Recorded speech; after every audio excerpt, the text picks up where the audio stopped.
welcome to the Toms River Show. Pat O'Melia here, you concerned Toms River resident, Seaside Heights resident. Got to do all my machinations here. I'll fix my sleeves. Got my coffee. Had another coffee situation this morning with this Black & Decker coffee pot. I don't know, it's got a little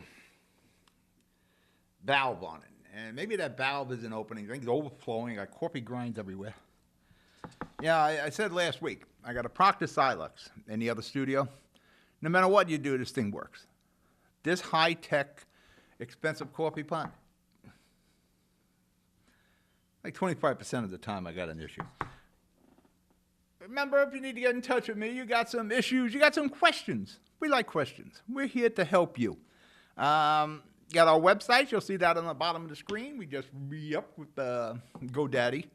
Not as simple as you think, GoDaddy. You got our Twitter. You got Livestream. Livestream is a free streaming app. You got all shows there, everything with Hudson Media and Ready to Roll Studios. Got a ton of other programming on there, and it's all free. So download that. You got YouTube. Like us on YouTube. Subscribe to our channel. Like us on Facebook. For that matter, I just answered some questions on Facebook. I usually don't do that. I'm not the guy. We're going to do a live broadcast for St. Peter's University. So I was Facebooking with the professor. Our topics today, and we have many. You got the Toms River race. Now it's starting to heat up. You got 3 tickets. We'll get into that. New Jersey Transit and WrestleMania. You probably read it. There was a fiasco there with New Jersey Transit, the same as there was a fiasco there with the Super Bowl. Many people don't realize when I started in media, in the beginning, in the old days, I was in radio. And my first show that I hosted was the WWF show, Professional Wrestling. Wrestling Tonight it was called. And I hosted that with my daughter and my nephew. They were wrestling experts. At a very young age, I was kind of like the middleman, the referee. We're going to talk about that. And New Jersey Transit on, you should call it shovel money transit there. And Jersey people drive. There was an article on NJ.com concerning Jersey City. The Jersey Journal, which you can get. I get down here in Seaside Heights when I'm in Seaside. You know, I'm down here working in the studio Mondays and Friday. And Babes has the Jersey Journal after me. There was an article about putting in mass transit in Jersey City, bike lanes and bus lanes, and the practicality of that, and how it wouldn't happen, because it would take away a ton of parking. Jersey people drive. You know, you want to talk about bike lanes and bus lanes and all that. These are the things we'll get into. It's just not us in Jersey City, and it would be so expensive. And I want to remind you guys, exit82.com, the Seaside Height exit. Start, bookmarking that, looking at the events that are coming up. The season is upon us, even though it's the middle of April. We're not too far. Today's going to be like 70 degrees as I'm taping this. Not too far. The weekend is the weekend. The Seaside Heights, the boardwalk, the rides, all that will be open. So you got a lot of things you can do here. And the more we spend in Seaside Heights, the better it is for the whole Toms River, Ocean County community, especially Route 37. The more traffic. We're going to do Seaside Cindy, a spokesperson for Seaside Heights, and all the events and rides there. We'll be doing, probably in the next couple of weeks, what they call a cattle call of people who are interested in being Seaside Cindy. So we're going to keep you abreast of all that. Take time out, come to Seaside, for an hour. If, you're a Toms River person, come on, come get pizza or something like that. All right, we're going to break for commercial. You're watching the Toms River Show. I'll be right back. Burns Brothers Memorials, Monuments, and Markers, 787 Tunley Avenue, Jersey City. Hudson County's only monument maker, serving all faiths and cemeteries. Design, studio, and large inventory on site. Cemetery inscriptions and custom orders welcome. Burns Brothers Memorials, Monuments, and Markers, 787 Tunley Avenue, just south of Secaucus Road. Craftsmanship that will last for all eternity. Burns Brothers, Jersey City, Albert H. Hopper, North Arlington. Visit us on the net. It takes more than a state-of-the-art medical facility to make a great hospital. It takes a team of dedicated medical professionals. That's the Jersey City Medical Center, Hudson County's #1 hospital. Medical teams consisting of New Jersey's top doctors, Magnet Award-winning nurses, and accomplished hospital associates, all committed to your good health. That's what you have at the Jersey City Medical Center. Make Hudson County's #1 hospital your first choice. Visit us on the web at barnabashealth.org. We're back. You're watching the Toms River Show. Pat O'Meara here. You, of course, are concerned. And you live in Toms River. That's why we do this show. Now you got yourself a horse race here for mayor on the Republican side. Cold coffee even. And I may get rid of that pot. Mo Hill now does have a full ticket of council at large candidates. So Roderick has a full ticket. Coronado has a full ticket. Now the race is on. And you got the primaries coming up in May. So let's figure out what we're going to do here. Who has the best chance of winning? Who is the best candidate for Toms River? That's going to be a question you, as Toms River residents, are going to have to answer. And you're going to have to get out and vote. The school bonding, $147 million. It was like 11,000, 12,000 people that cast a vote on that. You talk about the tail wagging the dog. Population of Toms River, I think 90,000 or so. 12,000 people made the decision for you on how much your tax bill is going to be. Get out and vote. All right, we got Coronado, we got Roderick, we got Mo Hill, all with full tickets. Now, one burning question remains. Who has campaign cash? Who got the money? Who's going to show us the money? Now, listen, the campaigns, they're a good economic engine for the towns because, there's a lot of spending that goes on. There's renting of halls and back rooms of restaurants, and there's pizza, and, there's all these things. Printing that's done, newspaper advertisement. It is an economic engine. It could be Christmas for some of the printers here in Toms River. So there's a lot. That's why in Jersey City, we went to a November election. The thing about May, what I like, is that you keep the municipalities involved. Now, in November, the general election, that's when the election is going to occur. The great thing about May is that you get the focus on all the issues. Don't get lost in the November with all, your presidential or the governor or all the state referendums and all the other questions that appear on in November. When you do things in May, it focuses on that issue for that town and those candidates. You don't get lost in the sauce. If you're an old Jersey person, you remember that from Muller's Egg Noodles. Issues facing, Toms River, and I think everybody, knows it. It's overdevelopment. And a guy, Jersey City, as most of you are, somewhere along the line, there's lineage to Jersey City and Toms River. Overdevelopment. You don't want to become Jersey City, where there's so much development that was done with the same infrastructure. I want to talk about people, Jersey drivers. We're jammed in Jersey City because we built, 40-story structures with, 600 units on a footprint that at one time was a 6-unit apartment building. And, why is the sewage breaking down? Why do we have a problem with the water? Why is there no parking here? It's because we did that. A footprint that used to have 6 units on it now has 640 units on it. Schools are overwhelmed.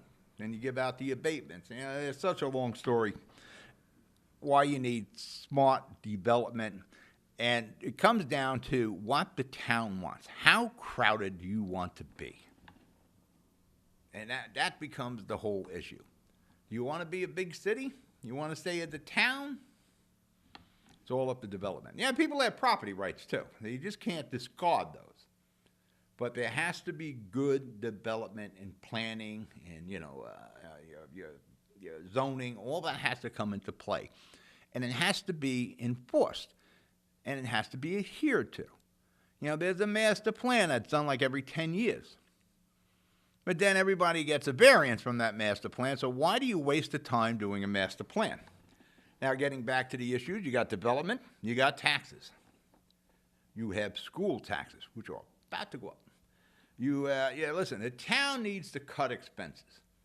You're not going to get around that school increase because the state is trying to balance school funding throughout the state of New Jersey. There are some parts of New Jersey where it's $19,000 a year to educate a child. And there's other parts of New Jersey where it's $5,500 a year. There has to be some sort of a balance. And it's not like, that $5,500 a year, these people, those kids aren't getting a good education. They're getting a good education.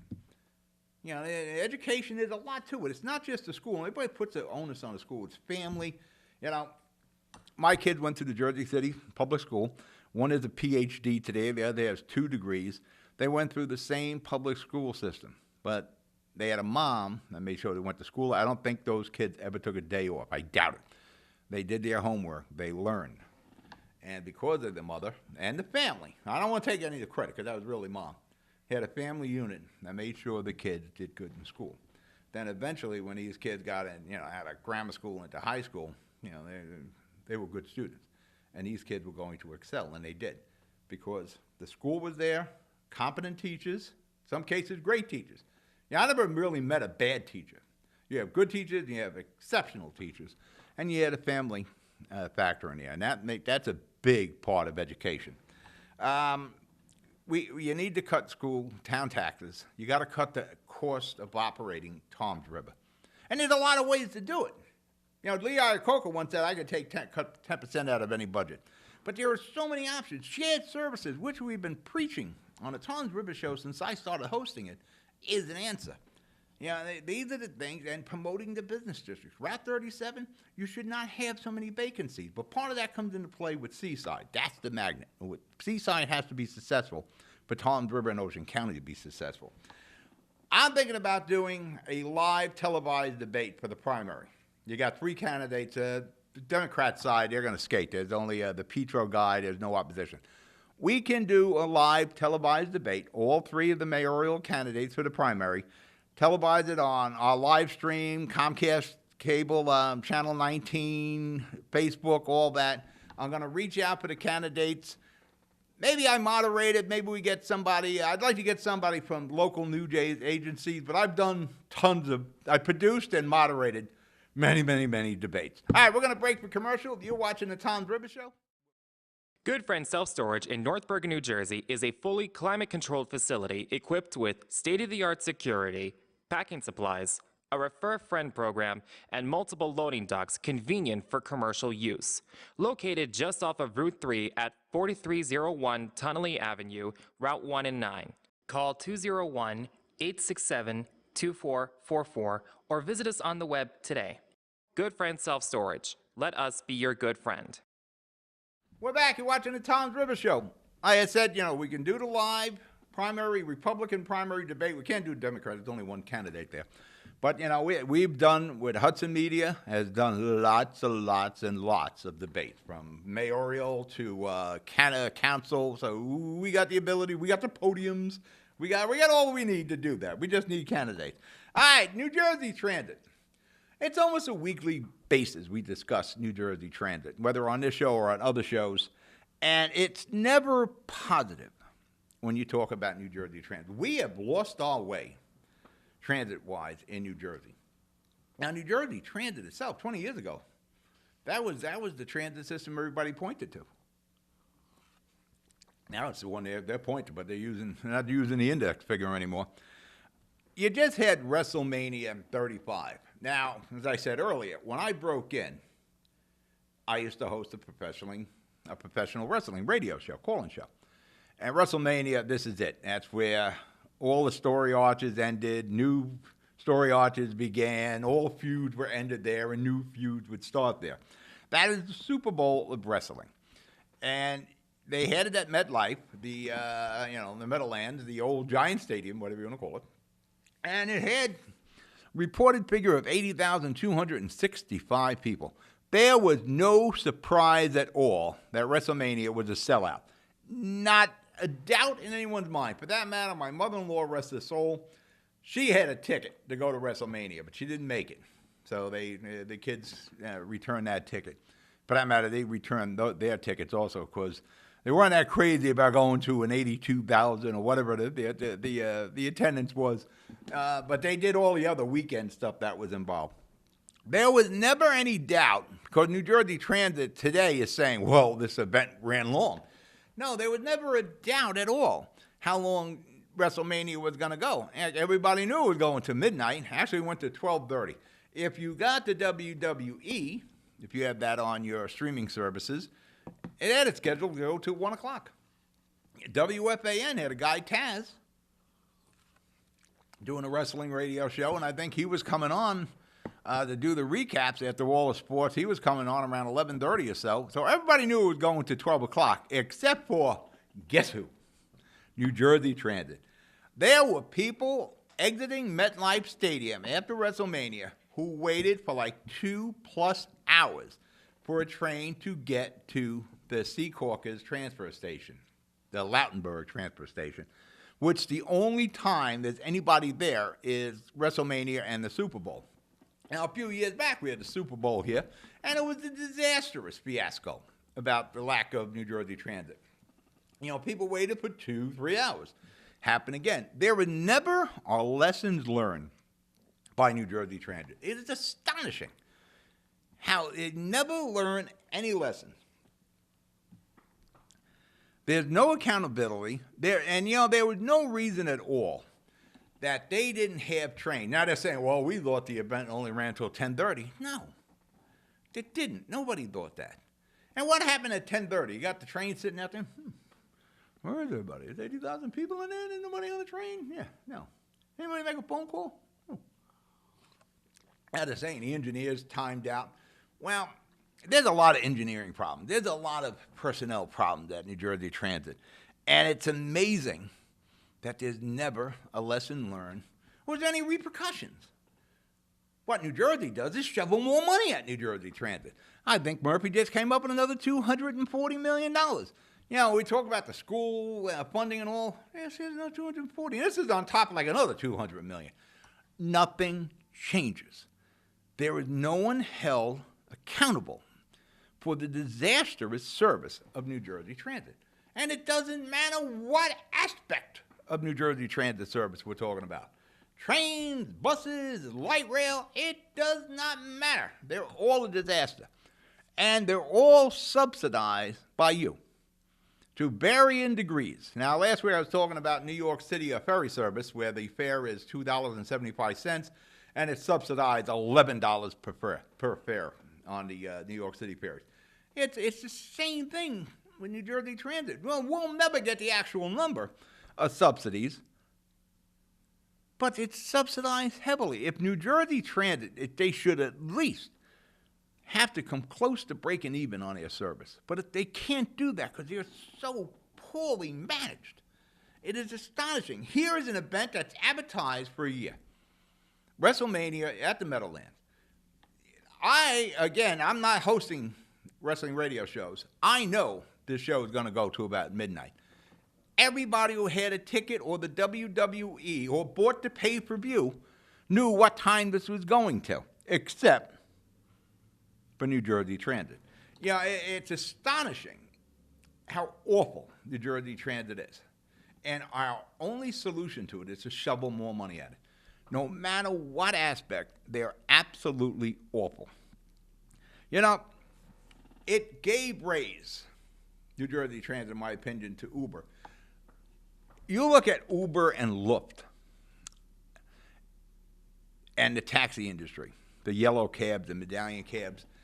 Bad, miserable, horrible service from the taxis gave rise to Uber. You remember you just call a cab? Calling your cab to so-and-so, where you at, blah, blah. All right, we'll be there in 20 minutes. 20 minutes would come and go, and you'd still be calling them. Hello, I called 20 minutes ago. Oh, yeah, the cab will be there in another 10. You might have waited 45 minutes. And the taxi industry didn't realize it gave birth to Uber and Lyft. And now the taxi industry is tattered. Medallions are virtually worthless. There are Uber cars all over. They're talking about congestion pricing, which Georgia will get dragged over the coals on that if you travel into New York City, where there are tens of thousands of Ubers and Lyfts, replacing the horrible service that the cab industry gave for all those years. Now, I'm talking basically New Jersey. It was a guarantee. If you call the cab, you were going to call that cab company 2 or 3 times to get there. They gave raise to Lyft and Uber. New Jersey Transit, they don't have any competition. There's no train service. There's no private bus companies. They're it now.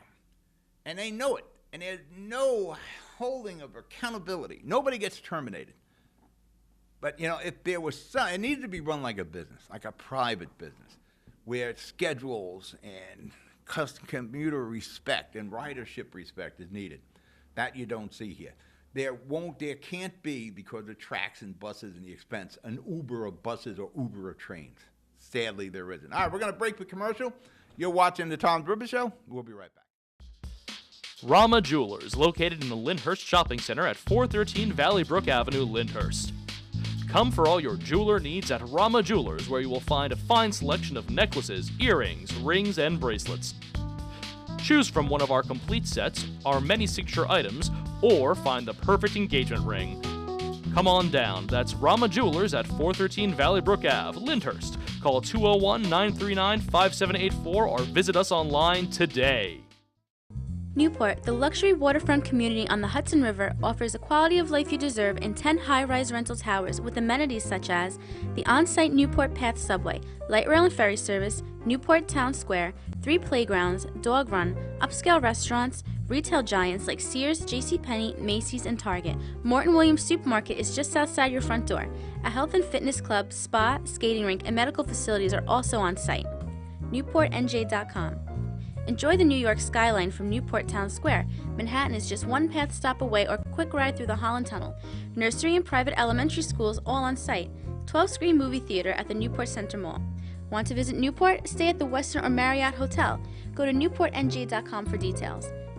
Newport has luxurious towers, great restaurants, shopping, New York skyline views, schools, playgrounds, a marina and yacht club, gym, spa, fine wine, fine living.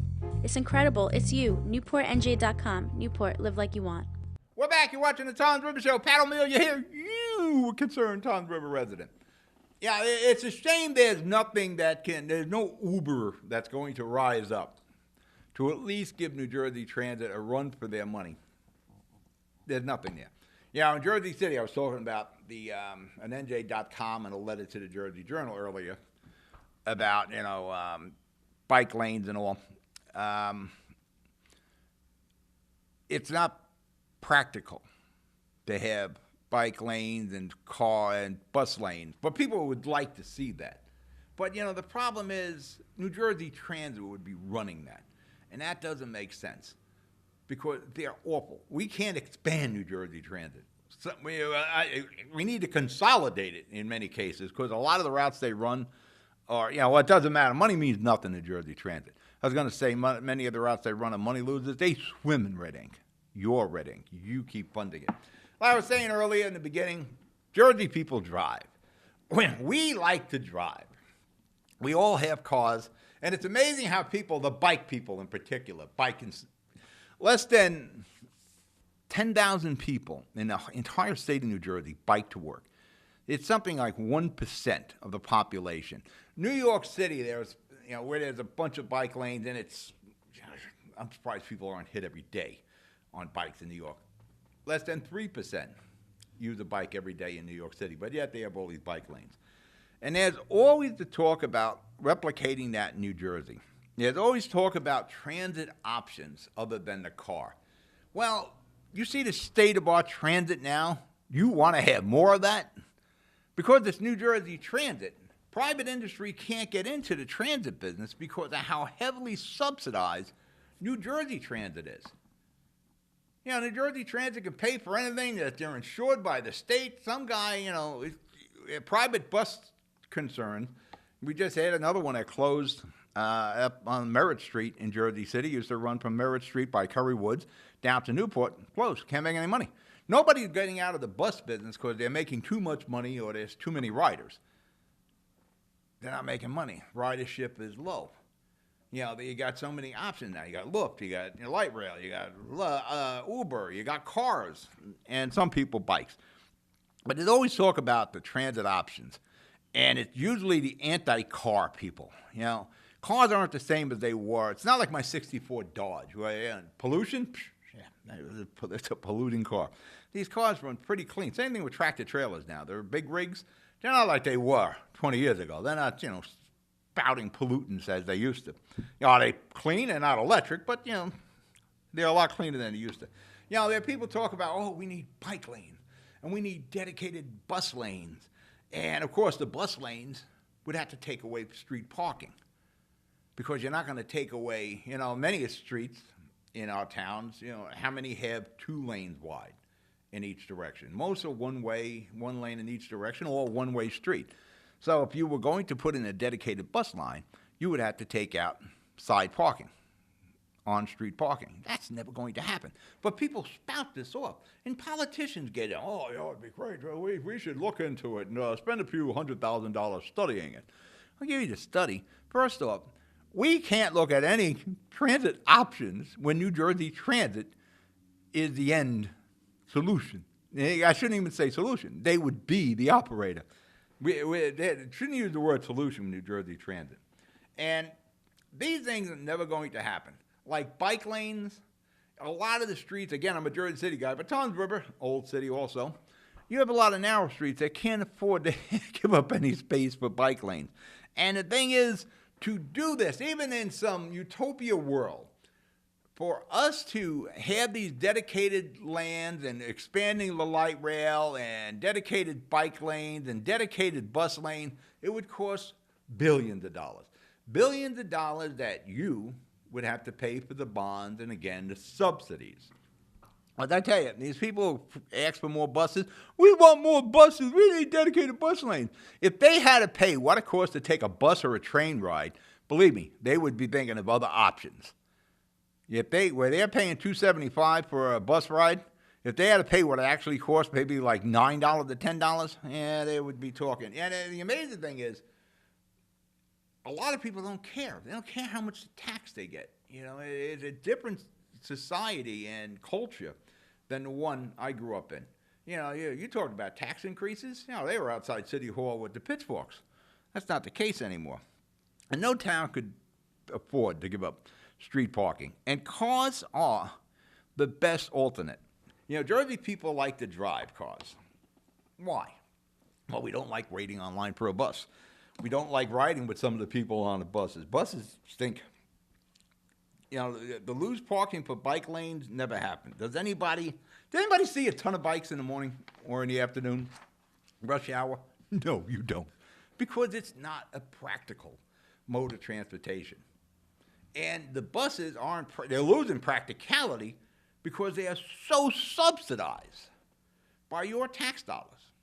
To move people from point A to point B with horrible service that is just swimming in red ink, I'm not sure that's a practical option anymore.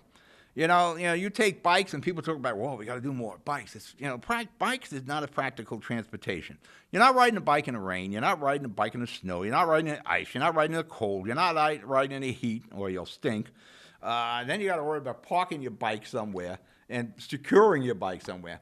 They're the reason cars outnumber buses and bikes by, I don't know what percentage it is, 1,000 to 1.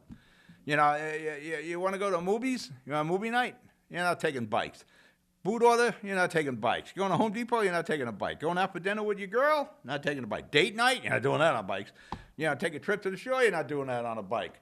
Going on vacation? We're not biking on vacation. It's just not a practical mode. We need to embrace cars, and we need to embrace fixing New Jersey Transit. But that would take a lot of terminations. But I think that's what we need to do, and run it like a private business. All right, we're out of time.